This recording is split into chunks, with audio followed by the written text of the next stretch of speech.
በሽብር ድርጊት ተጠርጥረው ጉዳያቸው በነጻ ፍርድ ቤት እየታየ ያለ ግለሰቦችንም ሆነ በሽብር ድርጊት ጥፋተኛ የተባሉ ወንጀለኞችን ይፈቱ ማለትም የፍርድ ቤትን ነጻነት መጋፋት ነው ብለዋል አቶ ሽመልስ። የፍርድ ጉዳዩ እየታየ ባለበት ጊዜ የፍርድ ምርመራው እየታየ ባለበት ጊዜ ለዳኝነት ነጻነት ምንም ደንታ የሌላቸው መሆኑን የሚያወቀው ለዳኝነት ነጻነት ምንም ደንታ የሌላቸው መሆኑን የሚያወቀው ለዳኝነት ነጻነት ምንም ደንታ የሌላቸው መሆኑን የሚያወቀው በአደባባይ ወጥተው ሰዎቹ ያለ ቅድመ ሁኔታ እንዲፈቱ የፍርድ ሂደቱ የማስመሰያ ሂደት ድራማ እንደሆነ በአደባባይ ሲያስታውቁና ሲያንጓጥጡ ነው ያሉት እና እነዚህ ወገኖች የተከተሉ ያሉት ስራ በህገ መንግስቱና ህገ መንግስታዊ ስርዓቱን የመናድ የመሸርሸር እና ስርዓቱን አደጋ ላይ ለመጣል በግላጭ ከወጡ ወገኖች ጋራ በአደባባይ አብረዋል።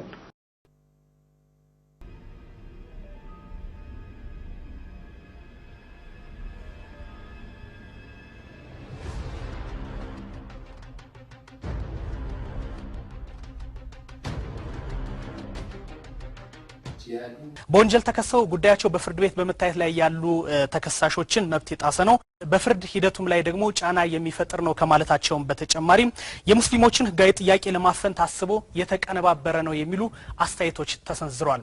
እንግዲህ ዛሬ የምንነጋገርባቸው እነዚህ ጉዳዮች ይሆናሉ። ፍርድ ሂደቱ ላይ ተጽዕኖና ጫና ሊፈጥር የሚችልበት ሁኔታ የለም። በፍርድ ሂደቱ ላይ ጫና ሊፈጥር አይችልም። ሽመልስ በፍርድ ሂደቱ ላይ ተጽዕኖና ጫና ሊፈጥር የሚችልበት ሁኔታ የለም። በፍርድ ሂደቱ ላይ ጫና ሊፈጥር አይችልም። እንደ በተገለጸው መልኩ ወንጀለኞች ተደርገው ሳይሆን የተጠርጣሪዎች ተደርገው ስለሆነ የቀረበው በንጹህ ተደርጎ መገመት መብታቸውንም ግምት ውስጥ በማስገባት ነው። በፍርድ ምርመራ ሂደቱም ላይ የሚፈጥረው ምንም ጫና የለም ማለት ይቻላል። የፍርድ ጉዳዩ እየታየ ባለበት ጊዜ የፍርድ ምርመራው እየታየ ባለበት ጊዜ ለዳኝነት ነጻነት ምንም ደንታ የሌላቸው መሆኑን የሚያወቀው በአደባባይ ወጥተው ሰዎቹ ያለ ቅድመ ሁኔታ እንዲፈቱ የፍርድ ሂደቱ የማስመሰያ ሂደት ድራማ እንደሆነ በአደባባይ ሲያስታውቁና ሲያንጓጥጡ ነው ያሉት። አንድነት ለፍትህና ለዲሞክራሲ ፓርቲ የጠራው ሰላማዊ ሰልፍ ዛሬ በአዲስ አበባ ተካሂዷል። በሰልፉ ላይ በሽብር ድርጊት ወንጀል የቅጣት ውሳኔ ተላልፎባቸው በማረሚያ ቤት የሚገኙ ግለሰቦች አቋም ጭምር በፓርቲው አመራሮች አማካኝነት በንባብ ቀርቧል። በሽብር ወንጀል ጥፋተኛ ተብለው የቅጣት ውሳኔ የተላለፈባቸውን ወንጀለኞች አቋም በአደባባይ ማንጸባረቅ በህግ የሚያስጠይቅ መሆኑን የመንግስት ኮሚኒኬሽን ጉዳዮች ጽህፈት ቤት ሚኒስትር ዴኤታ አቶ ሽመልስ ከማል ተናግረዋል። ዝርዝሩን ያየሰው ሽመልስ እንደሚከተለው ያቀርበዋል።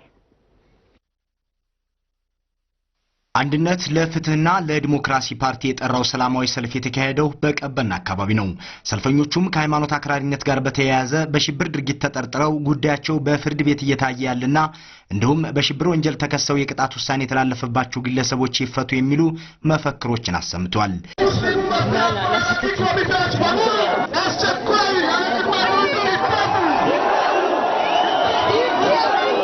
የሽብር ህጉ ይሰረዝ የሚሉና ሌሎች መፈክሮችም ሰልፈኞቹ ካሰሟቸው መካከል ናቸው። በሰልፉ ላይ በሽብር ወንጀል ተከሰው የቅጣት ውሳኔ ተላልፎባቸው በማረሚያ ቤት የሚገኙ የአንዱዓለም አራጌና የሌሎችም አቋም በፓርቲው አመራሮች አማካኝነት በንባብ ቀርቧል። የኢሳት ቴሌቪዥን ተመልካቾችና የዘሀበሻ ድረገጽ ታዳሚዎች የዓመቱ ምርጥ ሰው ብለው ስለመረጡኝ ላጎናጸፉኝ ትልቅ ክብር ከፍ ያለ ምስጋናዬን ለማቅረብ እወዳለሁ።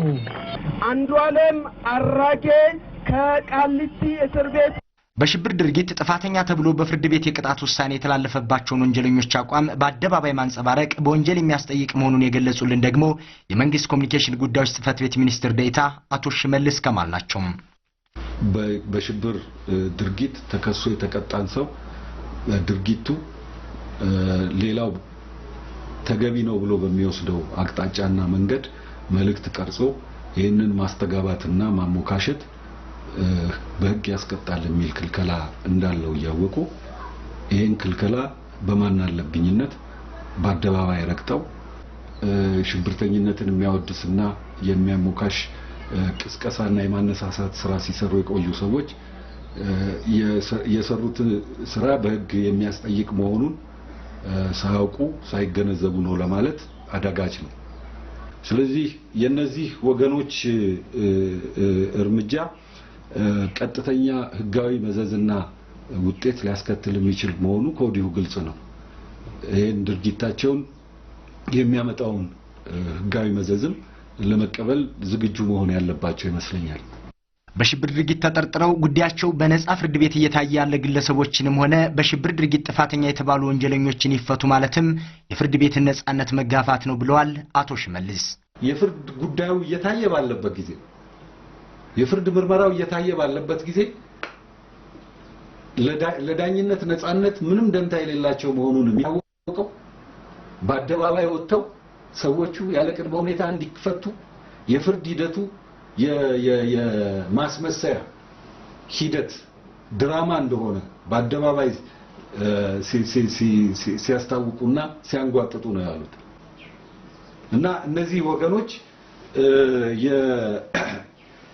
እየተከተሉ ያሉት ስራ በህገ መንግስቱና ህገ መንግስታዊ ስርዓቱን የመናድ የመሸርሸር እና ስርዓቱን አደጋ ላይ ለመጣል በግላጭ ከወጡ ወገኖች ጋራ በአደባባይ አብረዋል። አንድነት ለፍትህና ዲሞክራሲ ፓርቲ ሰላማዊ ሰልፉን ማካሄድ መብቱ ቢሆንም ባልተፈቀደ አካባቢ ሰልፉን ማካሄዱ ህገወጥ ድርጊት መሆኑንም ሚኒስትር ዴኤታው ተናግረዋል።